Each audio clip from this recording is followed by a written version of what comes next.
Hello and welcome to Chabot News for October 26, 2023. My name is India Richardson and today we will be covering the release of 2 hostages from the war-torn Gaza Strip, the #1 rated haunted house in the Bay Area, and a lasagna bear. In entertainment, Christian will tell us more about Michael Caine's plans to retire from acting, and finally, Greg updates us on the health status of a world-famous Olympic gymnast.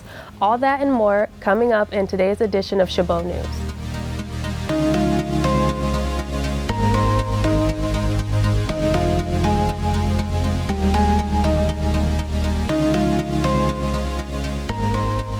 The Israeli Defense Forces say they believe 210 people are now being held hostage in Gaza.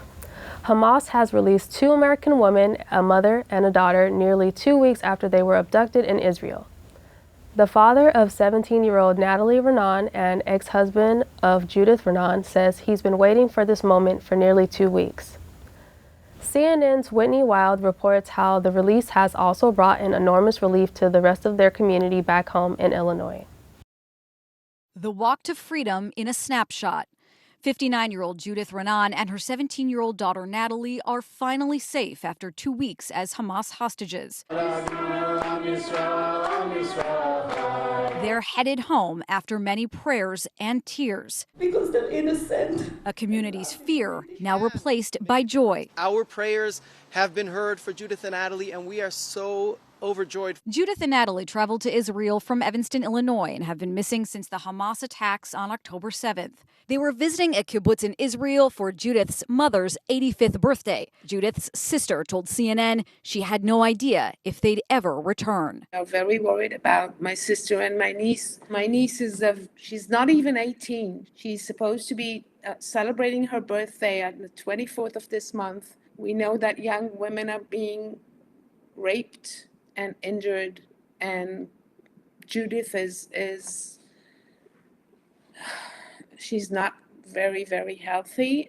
She says Hamas kidnapped 11 other family members from another kibbutz, and they are still missing, though CNN cannot independently verify that information. As you can imagine, we are devastated and we are having quite a hard time. Natalie's brother told CNN he's looking forward to hugging his younger sister again and helping however he can as she recovers from the trauma. At least from my father, Natalie is doing well, is composed. We are ready to start this incredible journey of healing and trauma relief for her. Both Judith and Natalie are artists, kind, giving, generous souls. The office of the Israeli Prime Minister says the Israel Defense Forces met Judith and Natalie at the Gaza border Friday, along with the International Committee of the Red Cross, transferring them to a military base in the center of Israel to meet family members. As one family readies to embrace their loved ones, the families and friends of hundreds more are left to wait and wonder. They've gone through the most evil period of their life, and by people that inflicted just terror and horror to them and to so many others, and our job is to be there for them. The experiences of the other families are still weighing on the hearts and minds of Judith and Natalie's community. Yuri Renan had a message for the family members of those who remain in Hamas's hands, and that's simply do not give up hope. In Florida, new details are out about the deputy who shot and killed a 53-year-old black man during a traffic stop in 2017. The sheriff's office released video from the shooting, and their family and their attorney are speaking out. Marilyn Parker has the latest. Get out! Get out! This is Camden County Sheriff's Office Sergeant Deputy Buck Aldridge. He was the deputy involved in Monday's deadly traffic stop. His career with the Kingsland Police Department began in 2012 as a peace officer. An employee performance review in June of 2013 said he needed improvement on his judgment and decision making.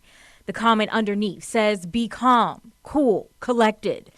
The next year, Aldridge gets a warning for unnecessary force during a traffic stop. In his 5 years at Kingsland PD, he's completed 618 hours of training, including de-escalation techniques, use of deadly force, traffic stops, and more. In August 2017, He's fired for violating use of force policy during a traffic stop. In an internal investigation, another officer involved in that stop said he thought it was a bit much. Another said in part, "I see a police officer being way too aggressive to start with. He had no business picking her up and throwing her on the ground." Turn around. The family and attorney of Leonard Cure say they feel Aldridge was also aggressive Monday. I do believe the officer got out extremely aggressive. But the thing that you don't understand completely, the tasing at the beginning, why couldn't there have been more attempts to de-escalate? We showed the video to criminologist Alex Del Carmen. What did you think of this deputy's approach? The sergeant is thinking probably that the individual suspect is not compliant with his verbal commands, and as a result of that, he has to use force. I'm not sure that that's entirely true. He puts his hand straight up and then he's tased. From what you can see on the video, it doesn't seem to me that this would be the type of call or the nature of the event that would require for an officer to tase the suspect. What do you think of this video and this deputy's history of use of force?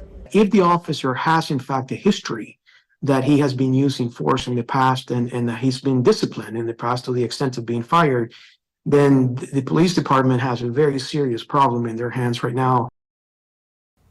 The district attorney's office say they won't decide on the use of force until the investigation is complete. Turning our focus now to Bay Area news, in Sunnyvale, the employment-focused social networking site LinkedIn announced it will cut 668 jobs, affecting roughly 3% of its global workforce. The Sunnyvale-based company said the layoffs would affect roles across the company, impacting positions in its engineering, product, talent, and finance departments.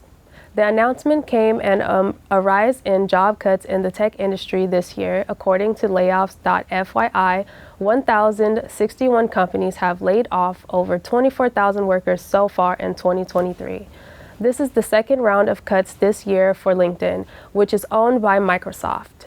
Back in May, the company laid off about 700 positions. In San Francisco, actress Julia Roberts' house may soon have a new owner. The house, which is located on Washington Street in the Presidio Heights neighborhood, is listed as pending on multiple real estate websites. The 5-bedroom, 6-bath home has an asking price of just under $12 million. The 6,300 square foot property has more than 5 levels and features sweeping views of the Golden Gate Bridge and the Presidio. Roberts bought the home back in January 2020 for around $8 million.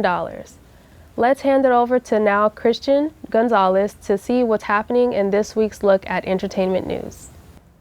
Thanks, India.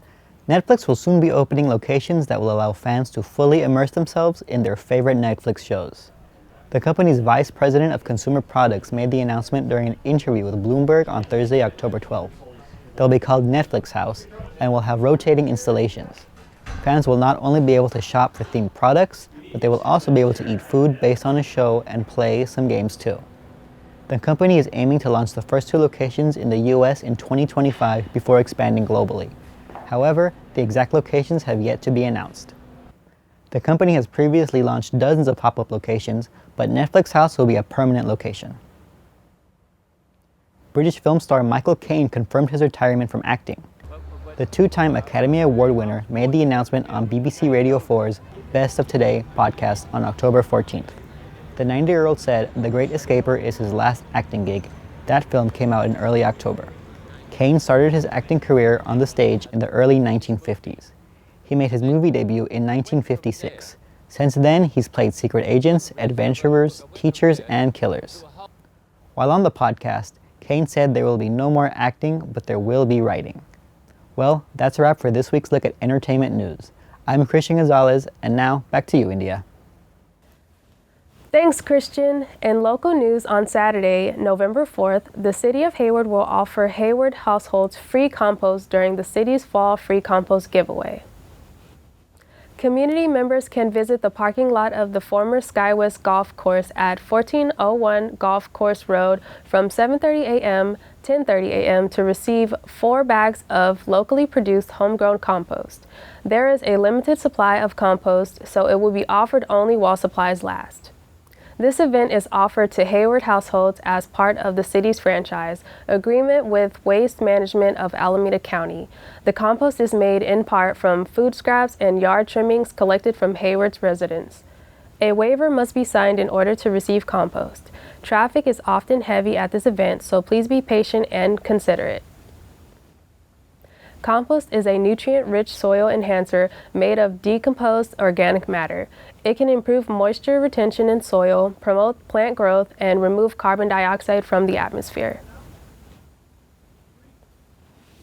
The Hayward Public Library's annual Trunk or Treat event returns on Saturday, October 28th from 11 a.m. to 3 p.m. at the Heritage Plaza across the street from the downtown library.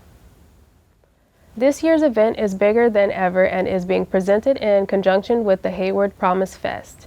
The event is led by Cal State University, East Bay, and focuses on educational success from cradle to career in Hayward.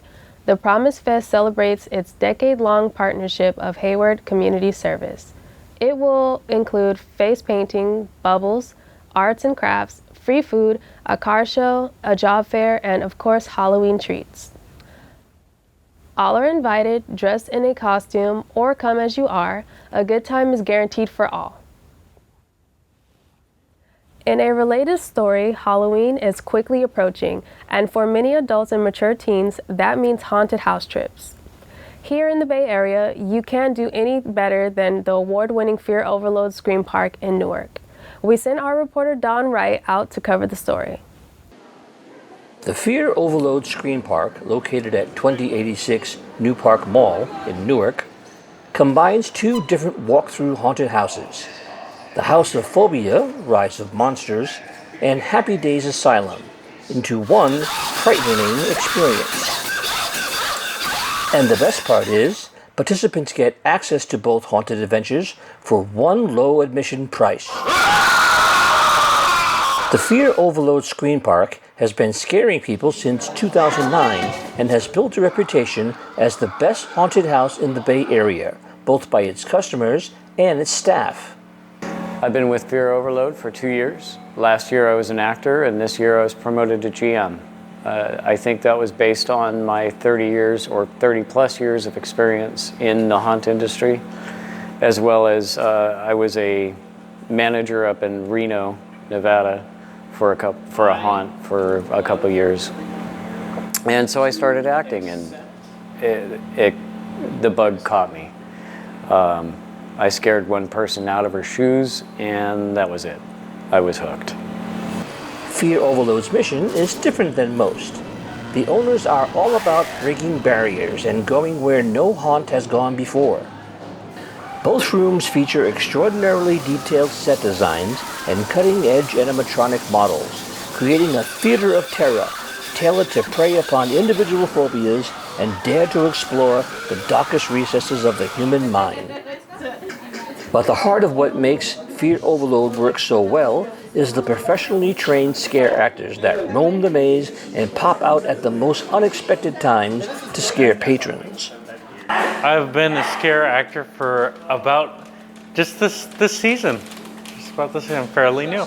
The reason I chose to do scare acting and I'm part of working for Fear Overload, it was just, why not? Why not try something like this? Not everyone gets to do it, and it's been a great experience, so no regrets.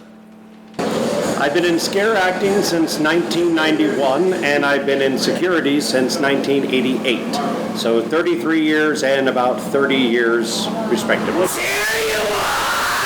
Though terror is the theme, the overriding goal of the event is fun. I would love to promote fun. I want the clients to have the ultimate experience, to come in and experience fear like no other, where they smell it, they hear it, they see it, they feel it. And that's part of the fun. This is Don Wright, reporting from Newark, California for KTCH Channel 27 Chabot College News. Thanks, Dawn. This Fear Overload Scream Park has been voted scariest haunted house in California. It is celebrating its 14th anniversary this Halloween season. Tickets are on sale now through November 5th at the gate. Though it is recommended you make reservations in advance by calling 510-730-2221 or by visiting their website at www.fearoverload.com because they tend to sell out. The house is open most nights from 7 p.m. to 10 p.m. with extended hours on the weekend and on Halloween night. A complete schedule of dates and times is available on the website. We sent our reporter Evan Netto onto campus to find out if Chabot College students enjoyed going to haunted houses. Hell yes. Yeah, I like to go haunted houses. I've never been one, but I've been in one when I was like 21. So it's pretty fun. I wasn't scared, so yeah. When it comes to Halloween, I like to be spooked out. So I like going to haunted houses because I really don't believe in haunted houses. Due to my spirituality, I believe in harvest. Honestly, no. I don't like it because I can't do horror. I get nightmares, so I prefer not to. I think it's fun, interactive events. It's always good to have people together. I like the Chabot events. I think we should do more of those. You guys should do dances too. I asked a lot of my friends and they said we should do those. Thanks, Evan. Chabot News certainly have diverse views on haunted houses. Grab your friends and get ready to scream. It looks like a guy in a pumpkin boat has shattered a Guinness World Record by about 1.5 miles. CNN's Gene Moose reports he may seem like he's out of his gourd, but he was actually very snugly squeezed into one. Some people like to decorate a pumpkin, but Steve Cuny likes to paddle one. It handles like an absolute tank. Steve grew his own vessel and now seems to have broken the record for longest journey by pumpkin boat. He entered the Missouri River at Kansas City and paddled just over 39 miles. It took almost 11 hours. Yes, it feels like an accomplishment. Yes, it feels like a joke. He carved out enough space in the just over 1,200-pound pumpkin so he could fit inside in a kneeling position. Did you cramp up? Did you go numb? What happened? My knees started to lose a little bit of feeling. He got rocked in the wake of barges, traveled beneath bridges, almost got swept into the pillar of one. His pumpkin even ran into a submerged rock. Felt the entire thing shake, and then it just sent me bobbing like a cork in the water. But he took on very little water in the boat or by mouth. We were trying to figure out how to delicately ask, but how did you make pit stops along the way? Yeah, so I didn't. I just didn't drink too much water. 10 hours and 48 minutes after launching, Steve came ashore at Napoleon, Missouri. Were you able to stand up when you got out of the thing? Barely. I was wobbly. I mean, I got out of the water as quick as I could and I had to lay down and stretch out. Since the boat ramp was out of commission, they used a pontoon boat to sink the pumpkin. You deep sixed that pumpkin. Yeah, we did. All in all, Steve called it a good enough way to spend a Monday. Everyone else had a Monday, and I spent 11 hours floating through God's own country in a half-ton squash. And I don't know. I like it. The pumpkin boat, by the way, is called the Huckleberry, and you can bet Huck Finn would have approved of this adventure.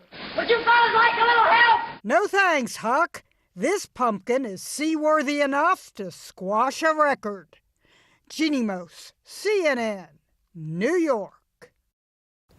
Thanks, Gene, and congratulations to Mr. Cooney, who now holds the new world record with a narrow lead.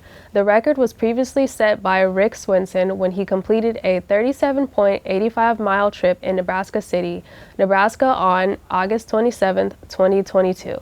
Now, let's take a look at what's been happening in the world of sports news with Greg Driscoll. Thanks, India. In a Missouri 8-acre corn maze, inspired by Kansas City head coach Andy Reid, is becoming the talk of the fall season. Alan Schopp visited the family farm with the maze that's getting national attention from fans.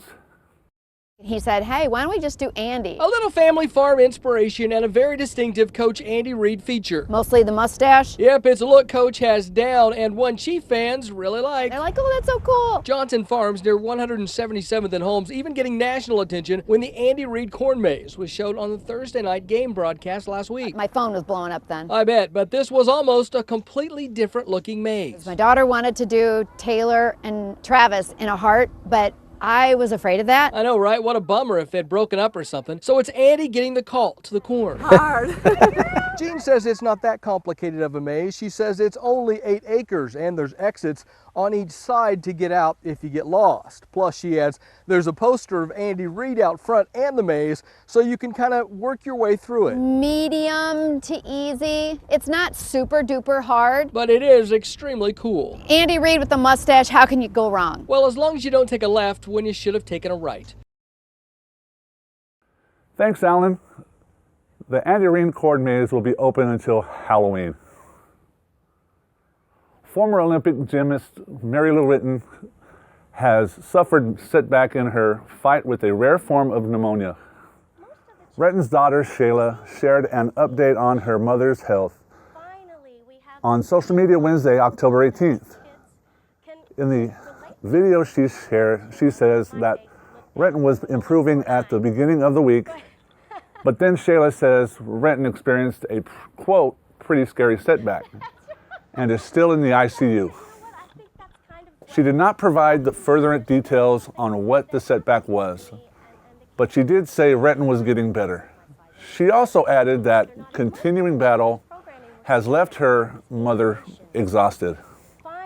Retton's family revealed that former Olympian's health battle earlier this month. They also had created a page on the fundraising site Spot Fund, noting that Retton did not have health insurance. So far, it has raised more than $450,000. That's going to do it for sports news. I'm Greg Driscoll. Now back to you, India. Thanks, Greg. On the lighter side of the news, a black bear who broke into a home in Connecticut recently made itself at home and raided the freezer. The incident was caught on video. Aya Galal reports. It was all captured on Ring cameras inside of this Barkhamsted home. A black bear breaks into this house through a window screen and roams around for a bit. You can see him going from room to room, so like as comfortable as I am in my house. Here you could see the bear entering the kitchen, opening up the freezer, grabbing lasagna, and then ultimately leaving the house through the kitchen window. It's very hard to believe. My mom made me some lasagna, I left it in the freezer, and the bear just, took it. Helena Richardson was at work when she got a Ring notification on her phone about something being inside her home. I knew no one was supposed to be at home at that time, so I checked, and indeed it was a bear. The tagged bear is then seen on an outside camera holding the lasagna and walking away on the deck. Fortunately, nobody was hurt, but the bear did leave behind a mess. It's actually stayed in the house for about 35 minutes. This comes as black bear sightings are becoming increasingly common in Connecticut. They're even being spotted in more heavily populated areas, according to DEEP. Conflicts with bears have tripled over the last 5 years in Connecticut. According to the Department of Energy and Environmental Protection's latest data, there have been 34 reported home entries in Connecticut this year and 2 bear attacks on humans. In 2022, there were nearly 70 home entries. During the fall season, black bears are more active and they increase their food intake in order to help them survive the winter. That's why DEEP is urging people to be more bear aware. Tips include never feeding bears, removing bird feeders from late March through November, storing garbage in airtight containers, keeping barbecue grills clean, and not leaving pet food outside. I've told the story a few times today and people are just like, I almost don't believe you, I have footage. Thanks, Aya. Experts say bear encounters in the area are on the rise. Your next frozen pizza might come all the way from Green Bay, Wisconsin. A producer there says it makes $10 million per year for people across the country. It takes just 30 seconds for the assembly line to put one together. John Erickson takes us on a tour. We do all things pizza. We make a lot of crust and we top a lot of pizza. CEO Randy Charles says 45 people here make 10 million pizzas a year. Brands including Pep's Draft House and Pep's Legit Pizza roll off this line. I asked the CEO what it means to have employees in Green Bay making pizzas for people around the country. It's fantastic. It's always been a huge manufacturing base. People think of the paper industry, but the food industry is massive here. A solid work ethic with a lot of skill to automate and make it all happen. So we're in the perfect spot in the country to service the rest of the country. John Griesark has what some might call a dream job. He's in research and development for pizzas and does a lot of taste testing. A lot of pizzas and a lot of individual ingredients. According to Report Linker, the frozen pizza market in the U.S. is expected to reach more than $11 billion a year in 2030. The report says people's busy lifestyles have them looking for convenient food options like frozen pizza. The pizza industry never gets boring. It's always changing. There's always demand for something new and exciting. Thanks, John. In those pizzas, innovation might involve the crust number of slices or ingredients. And for our final story, one man in Virginia recently celebrated his 100th birthday. He's one of the surviving veterans of World War II and says he intends to stick around quite a bit longer. Amir Massenberg talked to him and his son. Feels pretty good. I'm looking for the next 100. James Fincham celebrated his 100th birthday Sunday afternoon with family, friends, and loved ones at his assisted living home in Christiansburg. He says he was honored to have his closest people with him on his special day. I'm real proud of them, all of them. Proud of them. Fincham served as an aviation engineer for 2 years during World War II. His proud son, Jim Fincham, also served in the military and says, like any veteran, his father does not like to talk about his experiences in the war. The P-51s would land, and very often they were shot up already and leaking fuel. Many of them caught fire, and sometimes, and he always got the pilots out. And if they were on, the pilots sometimes were on fire too, and he'd pull them out, spray them down. He was quite heroic and all that. After 2 years in his platoon, he was then stationed in England and traveled across Europe after D-Day. Jim Fincham shares what his father says is the secret to a long life. No smoking, no drinking. Okay, I think I've heard that before.